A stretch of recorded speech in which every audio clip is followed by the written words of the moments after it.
নমস্কার বন্ধুরা, হিন্দু পৌরাণিক কাহিনীর প্রাচীন গ্রন্থে ঐশ্বরিক অবতারদের দ্বারা প্রদত্ত একটি গভীর জ্ঞান রয়েছে, যাদের মধ্যে একজন হলেন ভগবান কৃষ্ণ।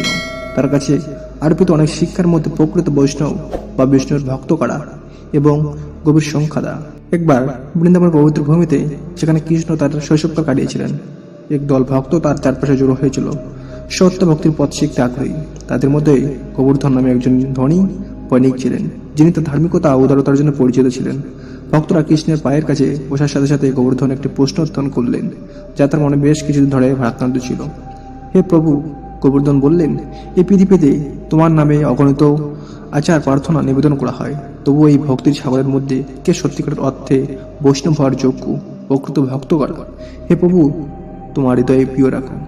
কৃষ্ণ চোখের পলক নিয়ে হাসে গোবর্ধনকে কাছে বসার ইঙ্গিত করলেন। তারপর তিনি পৌরাণিক কাহিনীগুলির একটি সিরিজ বর্ণনা করতে শুরু করেছিলেন। প্রতিটি সত্য ভক্তির সারাংশের গভীর পাঠ বহন করেছিল। কৃষ্ণের প্রথম গল্পটি ছিল সুদামার, একজন দরিদ্র ব্রাহ্মণ এবং কৃষ্ণের শৈশবের বন্ধু। তার নম্র পরিস্থিতি সত্ত্বেও কৃষ্ণের প্রতি সুদামার ভক্তি ছিল অটুট। একদিন তার বন্ধুর প্রতি ভালোবাসা কাবু হয়ে সুদামা কৃষ্ণের সাথে দেখা করতে রওনা হন। উপহার হিসেবে শুধুমাত্র এক মুঠো পাঠানো চাল নিয়ে যায়। তার দরিদ্র সত্ত্বেও সুদামার নৈবদ্য খাঁটি ভালোবাসা এবং ভক্তি দিয়ে তৈরি হয়েছিল। কৃষ্ণ সুদামার হৃদয়ে আন্তরিকতা স্বীকার করে তাকে উন্মুক্ত বাহুতে স্বাগত জানালেন, তাকে আশীর্বাদ ও পরিচর্য বর্ষণ করেছিলেন। কৃষ্ণ যে দ্বিতীয় বর্ণনাটি অনুরোধ ছিলেন, তা পাণ্ডবদের গুণী রানী দ্রৌপদীর কৌরবদের দরবারে যখন তার বস্ত্র বিচ্ছিন্ন করা হয়েছিল, তখন দ্রৌপদী কৃষ্ণকে সাহায্য ডাকলেন। অটল বিশ্বাস এবং সম্পূর্ণ আত্মসমর্পণের সাথে তিনি একা কৃষ্ণের আশ্রয় প্রার্থনা করেছিলেন। তার আবেদনের জবাবে কৃষ্ণ অলৌকিকভাবে হস্তক্ষেপ করেছিলেন, তার শাড়িটি অবিরামভাবে প্রসারিত করেছিল। এইভাবেই তার মর্যাদা এবং সম্মান রক্ষা করেছিলেন। কৃষ্ণ যখন এই গল্পগুলো বর্ণনা করলেন, গোবর্ধন এবং অন্যান্য ভক্তরা মনোযোগ সরে শুনলেন।